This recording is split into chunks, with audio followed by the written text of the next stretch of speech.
함께 신앙 고백하시겠습니다. 전능하사 천지를 만드신 하나님 아버지를 내가 믿사오며 그 외아들 우리 주 예수 그리스도를 믿사오니 이는 성령으로 잉태하사 동정녀 마리아에게 나시고 본디오 빌라도에게 고난을 받으사 십자가에 못 박혀 죽으시고 장사한 지 사흘 만에 죽은 자 가운데서 다시 살아나시며 하늘에 오르사 전능하신 하나님 우편에 앉아 계시다가 저리로서 산 자와 죽은 자를 심판하러 오시리라. 성령을 믿사오며 거룩한 교회와 성도가 서로 교통하는 것과 죄를 사하여 주시는 것과 몸이 다시 사는 것과 영원히 사는 것을 믿사옵나이다. 아멘. 찬송가 405장입니다.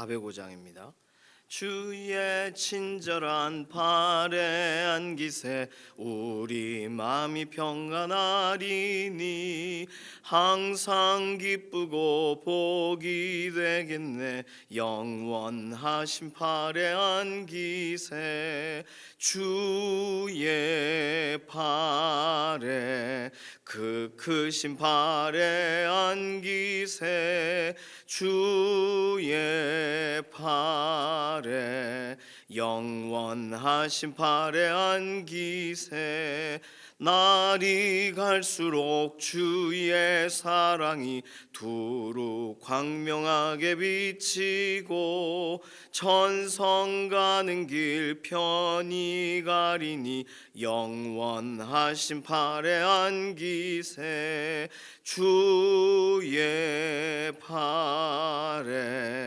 그 크신 발에 안기세 주의 발에 영원하신 발에 안기세 주의 보좌로 나아갈 때에 기뻐 찬미소리 외치고 겁과 두려움 없어지리니 영원하신 발에 안기세 주의 발에 그 크신 발에 안기세 주의 발에 영원하신 발에 안기세.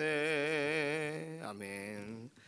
가족과 친지분들 위해서 기도합니다. 우리 가족 친지들 예수님 만나고 예수 그리스도 안에서 참 기쁨을 이 세상에서도 누리고 저 천국에서도 하나님이 주시는 그 참 크신 은혜를 경험하는 믿음의 가정, 믿음의 가문 되도록 가족과 친지들 위해서 기도하고 아직 하나님 알지 못하는 예수님을 주라 시인하지 한 번도 그런 적이 없는 우리의 지인들 또 가까이 있는 이웃들 위해서도 기도해 주셔서 정말 하루속히 주님 언제 오실지 모르잖아요.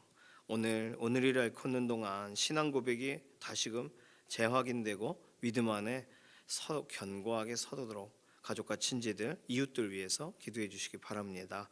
두 번째는 연약한 우리 육신 회복시키시고 강건하게 하시고 병상에서 일으켜 달라고 김기옥 집사님, 김명래 장로님 병상에서 일으켜 주시고 우리 이해신 권사님, 김숙자 권사님 이렇게 교회에 나오셔서 함께 기쁨으로 예배하셔도 전혀 무리가 없는 그런 체력과 그 건강을 더해 주시고 한몽수 장로님, 지문길 권사님, 임지연 집사님, 임자근 권사님 약한 부분들 회복시켜 달라고 또 수술 이후에도 완전한 회복 여전히 회복을 위한 기도가 필요한 분들 계십니다. 위해서 기도해 주시기 바랍니다. 임직 투표 이제 얼마 안 남았어요. 계속 속으로는 기도하셨지만 오늘은 임직 이제 주일날 1부 2부 예배 전에 투표가 있잖아요. 이번에 또 여러 가지 더 많은 기준을 가지신 함께 가져가셔도 되지만 또 여러 부분에서 어쨌든 이렇게 안수 집사님 후보로 2분, 권사님 후보로 10분이 이렇게 또 자원하시기도 하고 또 이렇게 세워지시고 후보로 되셨습니다. 이번에 임직 잘 투표가 진행이 되도록 그래서 교회 기도의 일꾼들 헌신의 일꾼들, 섬김의 일꾼들이 세워지는데 한 사람 한 사람 또 기도하고 준비하고 계실 거예요. 한 사람 한 사람 하나님께서 이번 기회에 우리 공동체 안에 일꾼을 세워 주시고 우리의 손을 사용해 달라고 임직 투표 관낸 기도 해주시고, 오늘 금요 기도회가 있습니다. 기도회 현장에 하나님께서 특별한 은혜를 더해 달라고 이런 기도 제목 가지고서 잠시 통성으로 기도하겠습니다. 살아계신 하나님 감사합니다. 오늘 우리에게 새벽을 깨워주시고 눈도 오고 날씨도 또 빙판도 나고 여러 가지 많이 있지만 우리를 다시금 기도의 현장에서 하나님이 인도하시는 그 인도를 가장 먼저 따라가는 순종자들 되도록 우리를 인도해 주셔서 감사합니다. 오늘 우리를 기도자로 세우셨사오니 우리를 통하여 오늘 하루 하나님 기뻐하시는 대로 이끄시고 인도받는 하루 되게 하실 줄로 믿습니다. 우리 가족과 친지들 하나님 손 안에 의탁합니다. 한 사람도 예수님에 대해 모른다 하지 않고 이젠 들은 소문이 믿어지게 하시고 또 믿음의 고백이 입으로 시인하게 되는 현장이 되도록 우리 가족과 친지들의 삶에 개입하시고 정말 가문 전체가 하나님께 영광 올려드리는 믿음의 가문으로 세워지게 하시옵소서. 아직도 알지 못하고 신앙 고백이 아직 없는 가족 지인들 안에 하나님 완전한 주님 오늘도 은혜를 더하여 주시고 특별히 이웃분들 주변에 한 사람 한 사람 예수 그리스도 안에서 함께 교제하고 만날 수 있는 은혜의 시간을 속히 허락하여 주시기를 원합니다. 오늘 우리 연약한 육신 하나님 손안에 의탁합니다. 그리고 병상에 있는 교우분들 하나님 손에 의탁합니다. 김기욱 집사님, 김명래 장로님 병상에서 일으켜 주시고 이혜신 권사님, 김숙자 권사님 항암 치료에 좋은 결과가 있게 하여 주시고 한봉수 장로님, 지문길 권사님, 임지연 집사님, 임자건 권사님 퇴원 이후에도 완전한 회복을 구하는 믿음의 동역자들의 모든 몸의 상태 호전시키시고 강건하게 하시옵소서. 오늘 금요기도의 현장에 하나님께서 은혜 주실 줄로 믿습니다. 기도하고 하나님 앞에 나아갈 때에 그 기도에 열매 맺는 시간 되게 하실 줄로 믿습니다. 오늘 특별히 이런 임직 투표 앞두고 있으니 주일날 1부, 2부 예배 전에 진행되는 모든 투표에 한 사람 한 사람 정말 하나님 앞에 일꾼들이 세워지는 현장이 되게 하여 주시고 또 교회 축제가 되는 시간이 되게 하시고 오랜 기간 동안 하나님 앞에 묵묵히 헌신했던 한 분 한 분이 공동체 안에서 또 하나님 앞에 믿음으로 함께 섬겨 나아가는 그런 역할 감당하도록 하나님께서 이번 기회에 그 길을 여시며 일꾼들을 새롭게 하여 주시옵소서. 오늘 우리의 기도의 제목, 개개인의 기도의 제목에도 응답하여 주시고 우리에게 오늘 하루 동행하시는 현장으로 흔적으로 함께 하실 것을 인해 감사드리며 살아계신 예수님의 이름으로 기도드립니다. 아멘. 아가서 4장 8절에서 15절까지 말씀입니다.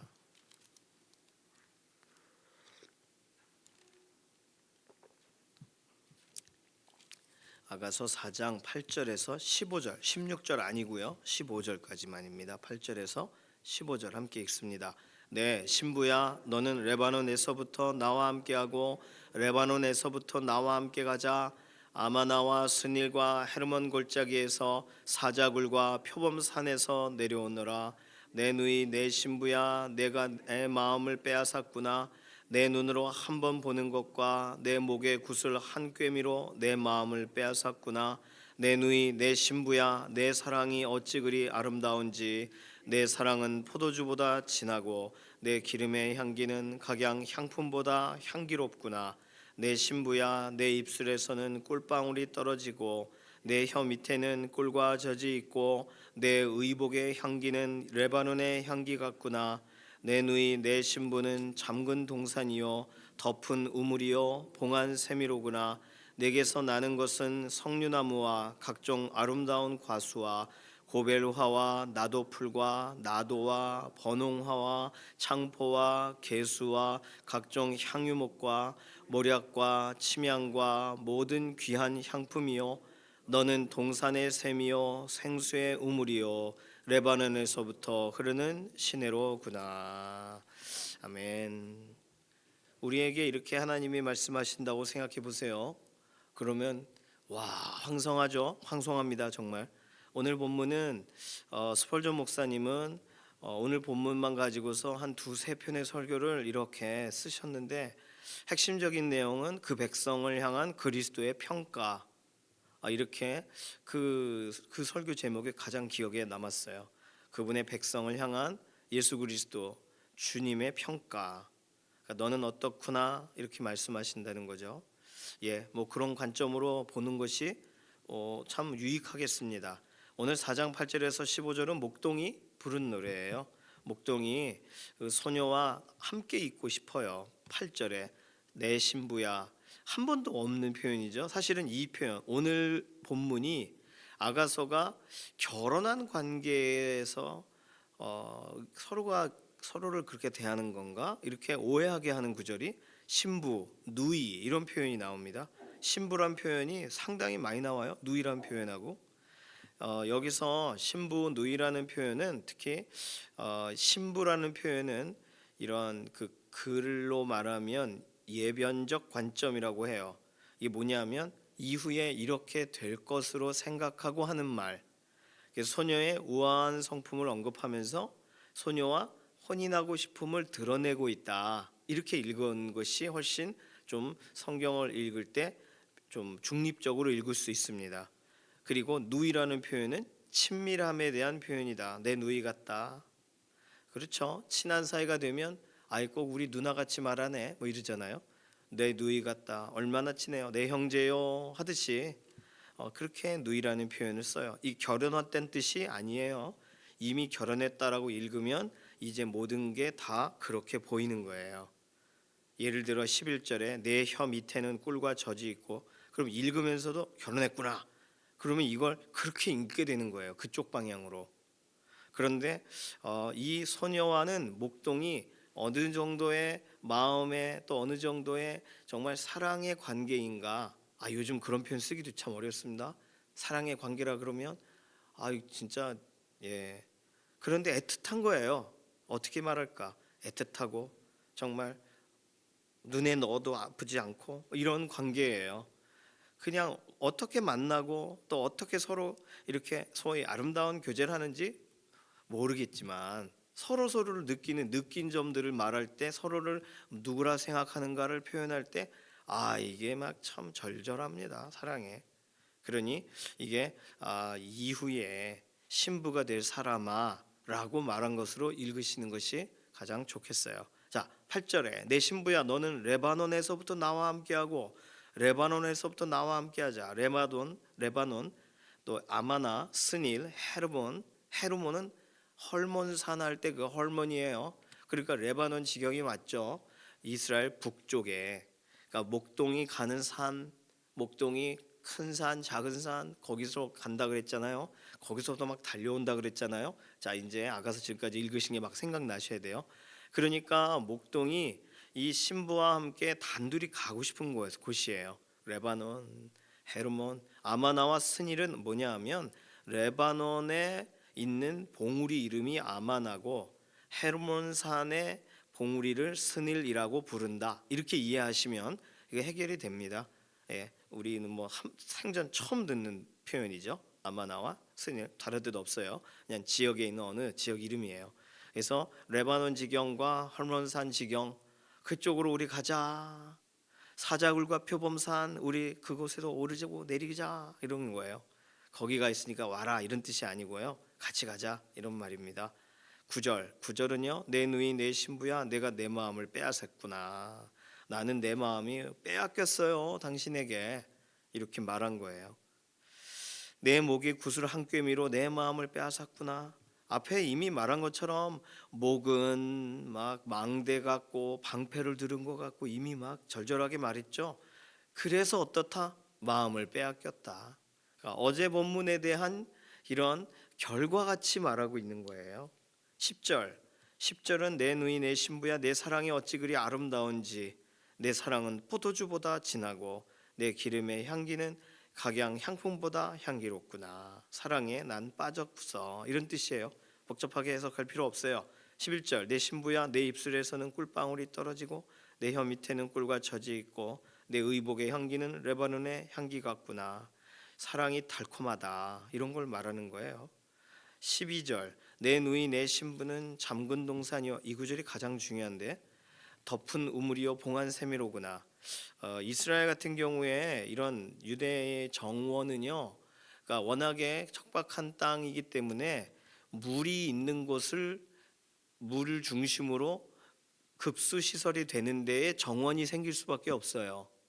그러니까 정원이라고 하면 보호가 될 수밖에 없습니다. 외부로부터 벽으로 또는 이렇게 문으로 보호가 될 수밖에 없어요. 그 정원 안에 가야 우물을 만나는 거예요. 물론 뭐 이런 야곱의 우물, 이삭의 우물, 이삭이 파고 이런 거 얘기 들어보면 그 당시는 그런 건 아니었겠지만 이제 땅을 배정을 받고 가나안으로 다시 그러니까 가나안 땅에 입성해서 그 지파별로 땅을 배정받고 하면서 이런 이 급수 시설 이런 시설들이 실제적으로 오래 정착민이 되면서 시작된 이야기들이겠죠. 그래서 유대인 정원에는 독립된 급수원이 있고 이게 우물이에요. 샘이에요. 외부로부터 보호받는다. 그래서 잠근 동산이에요. 실제적으로 유대인의 정원이 그렇고, 왜냐하면 이후에 정원 안에 과목 또 열매 얘기들을 하기 때문이에요. 이게 비유적인 거지만 여인을 사랑하고 여인은 어떻다 사랑스럽다 이런 걸 설명하기 위해서 당신은 나에게만 허락된 정원 같아요. 이렇게 말한 거예요. 개인적인 정원, 잠근 동산이요, 덮은 우물이요, 봉한 세미로도 아무도 가서 우물을 떠서 먹고 그러면 안 되고, 이렇게 잠가져 있는 동산이라 내가 열고 들어가야 되고, 이런 식으로 이 여인을 설명하고 소녀를 설명하고 있어요. 그래서 이 그대로 이 잠근 동산, 덮은 우물, 봉한 샘이라는 표현이 이제 15절에 가면 너는 동산의 샘이요 생수의 우물이요 레바논에서부터 흐르는 시내로구나. 굉장한 설명이죠. 레바논 어디예요? 헐몬산에서부터 흘러내려오는 시내다 이런 뜻이에요. 그러니 이 여인을 막 설명하는 말들입니다. 그러면서 그 동산 안에 뭐가 있냐, 정원 안에 뭐가 있는가. 13절 14절에 내게서 나는 것은 석류나무, 각종 아름다운 과수, 고벨화. 고벨화는요, 뭐 오늘날도 머리에 염료 염색할 때 사용하는 젓갈색 염료를 만드는 나무라고 해요. 고벨화. 향기도 있고 나도풀, 나도, 이거는 나도는 나드라고 말씀을 드렸습니다. 나드향, 여인들이 그 얻을 수 있는 가지고 조그맣게 한 방울씩 모아서 나중에 결혼할 때 그걸 가져가죠. 그래서 나드향, 나도풀 관련된 나드향. 그다음에 번홍화. 야, 이런 건 뭐 처음 봐요. 번홍화는 우리로 아는 샤프란이라고 부르는 그러한 꽃. 그래서 향기가 아주 많대요. 샤프란 들어본 것 같으시죠? 샤프란이란 말. 창포. 이건 뭐 설명이 특별하게 필요 없지만 우리나라의 창포와는 다르고요. 이거는 무슨 뭐 설탕수수 기름이다 이렇게 처음 듣는 표현인데 사탕수수도 아니고, 그러니까 유대인들 지역에 있는 어떤 그런 달달하면서도 향기가 나는 그런 것을 창포라고 설명했어요. 개수는 계피를 말해요.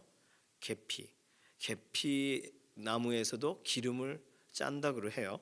저도 그렇게 처음 들어봤는데 딱 기름과 향기와 연관된 거예요. 각종 향유목과, 향유목은 향기가 있는 나무인데 대부분 달콤한 향기가 있는 나무를 향유목이라고 부른다고 합니다. 모략은 뭐 설명 필요 없죠. 모략, 침향은 뭐 어떤 학자는 알로에라고도 말해요. 이걸 그러니까 우리가 아는 침향과는 좀 다른데, 그냥 우리가 아는 침향 이런 뭐죠, 한약방에서 있는 그런 거라고도 생각해도 향기가 충분합니다만 모든 귀한 향품이요. 여기 향품이란 말은 향수 같다 이런 거죠. 그러니까 다 향기와 연관되는 거예요. 유대인들은 결혼하기 전에 신부가 될 사람은 6개월에서 1년 또는 1년 반 정도를 향기로 몸을 재요. 그러니까 처음에는 이렇게, 그러니까 자신의 땀이 나도 땀내가 안 날 만큼 좀 이렇게 아주 순수하고 이렇게 향기로운 향품으로 계속 바르는 거예요. 화장품 잘 사용하시는 분은 이게 쓱 지나가면 향기가 확 나잖아요.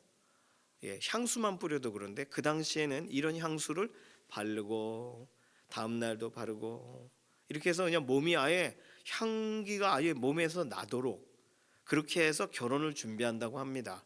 그러니 오늘 여기 나와 있는 이런 13절 14절에 있는 향기 나는 여러 가지의 이런 풀들 또는 뭐 나무 또는 열매, 기름 이런 것의 얘기는 꼭 진짜 신부되는 여인의 신부됨을 준비하는 과정으로 사용되는 향품들의 종류가 기록된 것처럼 보일 만큼 그렇게 당신은 나에게 딱 속한 사람입니다. 향기 나는 사람입니다. 이렇게 설명하고 있습니다. 그래서 오늘 본문을 보면서 나에게만 허락된 정원인 당신 참 아름다운 향기, 정원수와 꽃과 열매 또 기름과 같은 아름다운 향기가 나는 사람입니다. 이렇게 설명했다는 거예요. 그러니까 목동이 이 여인에게 하고 싶은 이 말은 4장 1절에서부터 지금 오늘 4장 거의 전체에 이르기까지 그 여인의 모습을 묘사한 게 어제 본문, 오늘은 그 여인이 내게 어떤 존재인가를 설명하는 그런 내용. 그래서 오늘 본문 읽으면서도 야, 이렇게 참 절절하게 이렇게 말하고 있구나. 오늘 본문이 저는요 아가서 읽으면서 이렇게 약간 애틋했던 그런 시절들이 생각이 납니다. 또 만나고 싶고 막 이럴 때가 생각이 나요. 그러셔야 돼요. 그렇구만 이렇게 읽으시면 안 되고 야 그때가 그랬지 어머 눈 감아도 보이고 막 그러셨어야 돼요. 자, 스펄전 목사님이 이 부분에 대해 설명하신 게 저는 가장 마음에 와닿았어요. 자, 그분의 백성을 향한 그리스도의 평가, 예수님이 우리를 보실 때 어떻게 보시냐는 거예요. 뭐 이것을 가지고 스펄전 목사님도 어저께 제가 설명을 드렸던 약간은 좀 해석을 오버하신 분들처럼 그렇게 해석을 하신 부분도 있습니다. 예를 들어 혀 밑에는 꿀과 젖이요 이게 뭐냐? 예수 그리스도는 그분의 백성의 묵상을 칭찬하신다 이렇게 연결하셨어요. 제가 네 그렇게 읽었는데 그렇게 또 굳이 본다면 볼 수 있구나. 의복의 향기 11절에 나온 내 의복의 향기요 이건 예수님은 그 백성의 행동 선한 행위를 칭찬하신다. 신부야 하면서 뭘 칭찬하시는가 하나하나 설명하시는 내용인데 그 중에 한 몇몇 가지들에 대해서 이렇게 보면서 묵상을 오래 하다 보니까 말씀이 그렇게 여겨질 수도 있겠구나. 성경에서 그렇게 의도적으로 쓴 건 아니겠지만 그래서 저도 뭐 그렇구나. 근데 아주 썩 와닿지는 않았습니다. 어쨌든 간에 누군가를 축복하는 마음이다. 거기까지는 이해해요. 그런데 스펄전 목사님 설명하신 내용 중에 기억이 좀 의외로 굉장히 내용상으로 좀 나누고 싶은 건 신부야 누이야라고 말한 부분, 우리 주 예수 그리스도께서는 우리를 지극히 친밀하게 대하신다는 거예요. 그건 맞잖아요. 그냥 내 사랑, 내 신부, 내 누이야, 내가 너희를 형제라고 부르노니, 예수님이 우리를 향하셔서 정말 나 어디까지냐면 내 아버지 너희 아버지, 내 하나님 너희 하나님. 예수님은 우리를 친구야, 형제처럼, 그리고 그 형제처럼이란 표현이 아버지를 공유하시면서 내 아버지 너희 아버지, 내 하나님 너희 하나님이라고 불러라. 그러니까 예수님이 우리를 어느 정도까지 친밀하게 대하시는가 이미 신약 성경에서도 여러 구절에 등장하지만 오늘 본문을 예수 그리스도께서 우리를 향하여 말하시는 것이다 이렇게 읽는다면 정말 친밀하게 말씀하시는 거예요. 나는 아주 신랑에게 걸맞는 신부는 아닌데 라고 아무리 생각을 해도 우리 주 예수 그리스도께서는 우리를 향하여 너는 헵시바와 뷸라다, 그리고 너는 신부다 누이다 말하시는 거예요. 내가 체감이 되든 못 되든, 내가 요즘 기쁨을 드렸든 못 드렸든, 내가 믿음 생활 잘했든 못했든, 소위 우리 표현대로 이런 부분에서 우리를 향하시는 변치 않는 마음으로 변치 않는 눈빛으로 우리를 향하신다는 거죠. 그래요. 그렇게 읽으니까 이 본문이 뭐 좋겠어. 이 소녀는 이렇게 사랑받고 이게 아니라 이 내 얘기라고 하고 읽게 되는 거예요. 오늘 본문 남에게 한 얘기라고 읽지 마시고 신랑이신 예수 그리스도께서 신부인 우리, 신부 될 우리에게 말하신다. 그럼 너무 정확한 본문이 되는 거예요. 자, 여기서 더 중요한 거는 아까 제가 말씀드릴 때 12절 중요하다고 말씀드렸죠. 잠근 동산, 덮은 우물, 봉한 샘. 이 부분을 가지고 스펄전 목사님이 설명하시는 거는 예수 그리스도께서는 그분의 백성으로 우리를 대하시되 그 관계로 인하여 우리는 지극히 안전하다는 거예요. 그러면서 우리는 잠근 동산이요 덮은 우물이요 봉한 샘이다. 그분이 관리하시고 그분이 보호하시고 그분이 눈동자같이 지키신다 하면서 잠근 동산, 우리 편으로 해야 될 일은 구별됨이다 이렇게 설명했어요. 잠궈져 있어야 된다는 거예요. 아무나 들어와서 열 수 있도록 우리 마음에, 우리 묵상에, 우리의 삶에 그 이 문 빗장 자체를 안에서 잠가야, 두드리면 사랑하는 자가 두드리면 문을 열죠. 내가 문 밖에서 두드리노니 누구든지 문을 열면 내가 데려가 그로 더불어 함께 교제하겠다. 이것이 예수님 하시는 말씀이잖아요. 그러니 우리는 닫혀져 있어야 돼요. 우리가 관리해야 돼요. 그런데 대부분이 사람들이 아무나 막 열고 들어올 수 있게 그렇게 열어둔다는 거예요. 이 빗장 자체를 문 바깥쪽에 달아놓으면 아무나 열고 들어오는 거죠. 그러니까 나의 삶에 정서적으로 또는 나의 삶에 의지적으로 문 빗장 자체를 안에서 달아야 똑똑똑 누구세요? 신랑입니다. 네, 그때 열어드리죠. 그러니 잠근 동산 구별된 인생인가? 그 대목이 스펄전 목사님 설교의 대목 중에 가장 좀 중요하게 오늘 본문을 이해하는, 그리고 우리가 생각해야 될 키워드라고 여기게 되었습니다. 그리고 두 번째는요, 나는 어떻게 해야 되는가? 구별되어야 된다. 두 번째는 봉헌해야 된다. 주 예수 그리스도께서 여시기 전까지 봉해져 있는 삶과 같이 있어야 된다는 거예요. 그래요. 그러니까 얼마나 많은 부분에서 우리가 우리 자신 뚜껑을 열고 어떤 먼지가 들어와도 무엇이 들어와도 그냥 다 받아줄 것처럼 그렇게 열어놓고 살면 안 되죠. 말이나 행동이나 또는 우리의 삶의 태도나 믿음의 여정을 살아가는 동안에 우리는 구별되고 그리고 실제적으로 헌신되고 하나님 앞에 그렇게 나아가야 되겠습니다. 임직 관련돼서 기도하자고 말씀을 드렸지만 사실상 임직 관련돼서 이번에 많이 또 개인적으로 겸손하시기도 하시고 여러 상황적인 여건에서도 그러시지만 또 저는 아니에요 아직이요, 그리고 이렇게 좀 내려놓으신 분들이 많이 계세요. 그럼 어떻게 설득이 어려울 만큼. 그런데 헌신이란 부분에 대해서 우리는 뭐 어떤 기준을 정하기가 어렵지만 주 예수 그리스도께서 주께서 쓰시겠다고 하라 하면은 나귀가 쓰여지는 거예요. 우리는 묶여있는 나귀와 같이 어떻게 쓰임 받을지, 세상이 우리를 쓰게 내버려 둘 수는 없잖아요. 예수 그리스도께서 우리를 풀어서 그 가져가라, 내가 쓰겠다, 결정적일 때 쓰셨잖아요, 그 나귀를. 그러니까 공동체 안에, 믿음의 공동체 안에 그 중요한 타이밍의 때는 나의 환경과 상황에서 파악해야 될 수밖에 없는 한계가 있겠지만, 그러나 주께서 오라, 또 사람 낚는 어부가 되게 하리라, 나를 따르라 하실 때부터 시작되는 거예요. 그런 부분에 자원하신 분도 계시고 네 하고 순종하신 분도 계시고 아닙니다 하신 분도 계십니다. 예수 그리스도의 부르심 가운데 응답하는 것은 개인의 몫이에요. 공동체가 응답을 대신해 주는 게 아니니까요. 어쨌든 그래서 헌신한다는 거 중요합니다. 구별되어 있는 것 중요하고요. 그러니까 주께서 두드리시면 열려져야죠. 어떤 한 사람이요 죽었어요. 그런데 주님이 가셔가지고 에바다 열려라. 그러니까 돌문이 스르르르 열리면서 죽은 사람이, 묶여진 사람이 나와요. 나사로 이야기예요. 그러니 그는 아무런 힘과 능력과 죽은 사람이 어떻게 반응할 수 있어요. 그런데 예수 그리스도의 그 권세는 죽은 자에게 일어나라, 나오라 하니까 그냥 나오는 거예요. 그냥 할 수 없이 나오는 거예요. 그 압도돼서 나오는 거예요. 듣고 깨달아서 나오는 게 아니에요. 끌려 나오는 거예요. 그냥 말씀의 권능에.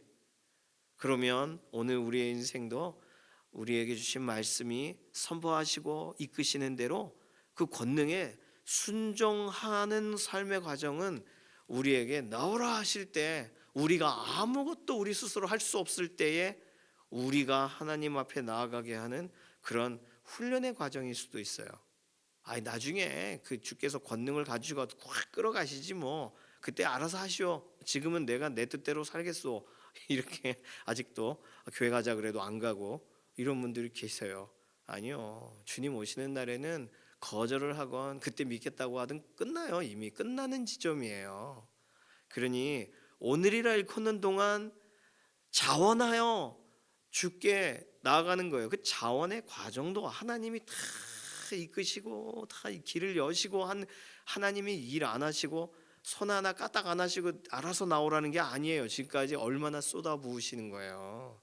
저희 눈 오는 날 눈 계속 와서 새벽에 또 김민주 권사님도 쓰시고 또 이준호 장로님도 돌아보시고 저도 쓸고, 근데 눈이 얼마나 오는지 데크길을 쓰는데 안 쓸려요, 안 쓸려요. 그런데 거기를 그 길을 막 출근하려고 사람들이 막 그 길을 가는 거예요. 길을 막 쓸어놨어요. 그리고 또 낮이 되니까 또 이렇게 구청에서도 오시고 해서 다 쓸어서 또 녹기도 하고 다 눈이 다 사라졌습니다. 누군가가 그 쓸고 누군가가 다 하는 거예요. 그러니까 길을 안전하게 가죠. 오늘 그렇게 헌신의 자리에 이렇게 나아가기 전에 주 예수 그리스도께서 똑똑 가자, 일어나 함께 가자, 그럼 가는 거죠. 그런 구별됨이, 그런 헌신됨이 우리의 삶에 있어야 하는 줄로 믿습니다. 이런 그 백성을 향한 그리스도의 평가, 뭘 평가하세요? 야, 너 참 좋다. 내가 너에게 내 마음을 빼앗겼어. 넌 나에게 아주 특별해. 그러니까 같이 가자. 레바논에서부터 나와 함께 가자. 이 예수님이 우리를 부르고 계시는 것으로 오늘 본문을 읽었을 때, 그럼 가자 하시기 전까지 잘 살아야 되잖아요. 그 말씀대로 뜻대로 살아야 되잖아요. 주님 오시기 전까지 주께서 무슨 말씀하시는지 다시금 확인하면서 어머 내가 이거 실천하지 않고 살았네, 실천해야지, 이렇게 말씀을 지키다가 주님 오셔야 주님 말씀하신 거대로 살고 있었어요.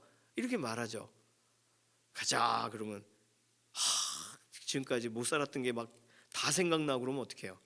오늘 본문 읽으면서 예수님의 자랑이 우리라는 거, 예수님이 우리를 향하여 이 정도로 사랑하신다는 거, 그러니 우리는 오늘 하루의 삶을 살아가는 동안 구별됨이 있기를 원하고, 그렇게 주님을 위한 준비됨이 있기를 원하고, 잠근 동산이요 덮은 우물이요 봉한 샘이로구나. 야 이제는 가자.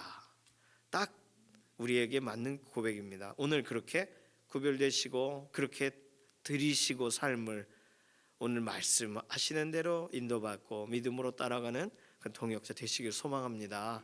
같이 기도하겠습니다. 이 시간 기도할 때 오늘 내가 구별되어야 하는 것이 무엇일까? 내 인생에 하나님 이러이러한 부분 말씀대로 구별되고 말씀대로 다시금 새로워지고, 내가 포기했던 것 말씀대로 따르다 보니 다시금 익혀지고, 오늘 하루 주님을 온전히 수종되는 믿음의 하루가 되게 하소서, 구별되게 하소서. 잠깐 우리 자신 맡기는 기도로 통성으로 기도합니다. 살아계신 하나님 감사합니다. 오늘 이 말씀 읽으면서 신부야 누이야 하니까 훨씬 더 명확하게 오늘 그리스도의 신부인 우리들에 대한 말씀으로 여겨집니다. 오늘 이렇게 우리의 인생을 돌아보게 하시고 오늘 우리로 잠가져 있고 덮어져 있고 봉해져 있으라고 얘기하시는 내용이 우리 인생에 구별되고 헌신되고 봉헌되어지는 인생으로 다시금 여겨지니, 오늘 하루 그렇게 말씀 따라가며 주의 인도하심 가운데 주님께만 가장 걸맞는 신부로 준비됨이 있게 하여 주시고, 주님 오늘 오시고 오늘 내일 오실지 우리는 모르나 오시기 전까지 주의 말씀 그대로 따라가는 믿음의 동역자들이 되게 하여 주시옵소서. 우리 가족 또 우리의 자녀들 그렇게 동일하게 일어서도록 하나님 오늘 깨우시고 붙드시고 말씀대로 새로워지는 믿음의 동역자로 하나님 불러주시기를 원합니다. 감사드리며 살아계신 예수님의 이름으로 기도드립니다. 아멘. 찬송가 408장입니다. 오늘 금요기도회가 저녁 8시에 있습니다. 기도회 현장에 나와주시고 또 함께 같은 시간 기도해 주시기를 바랍니다. 아유, 날이 춥고 그런데 오늘 새벽에 또 얼굴 뵈니까 너무 감사하고요. 건강하시고 또 이렇게 갑자기 또 날이 점점 추워질 거 아니에요. 그래서 한 분도 여기 계신 분들 아픈 일 없으셨으면 좋겠습니다. 기도할게요. 408장 1절만 부릅니다. 나 어느 곳에 있든지 늘 마음이 편하다. 주 예수 주신 평안함 늘 충만하도다. 나의 마음속이 늘 평안해. 나의 마음속이 늘 평안해. 악한 죄 파도가 많으나 마음이 늘 평안해. 아멘. 주님께서 가르쳐 주신 기도합니다. 하늘에 계신 우리 아버지여, 이름이 거룩히 여김을 받으시오며 나라에 임하옵시며 뜻이 하늘에서 이루어진 것 같이 땅에서도 이루어지이다. 오늘날 우리에게 일용할 양식을 주옵시고 우리가 우리에게 죄 지은 자를 사하여 준 것 같이 우리 죄를 사하여 주옵시고 우리를 시험에 들게 하지 마옵시며 다만 악에서 구하옵소서. 나라와 권세와 영광이 아버지께 영원히 있사옵나이다. 아멘.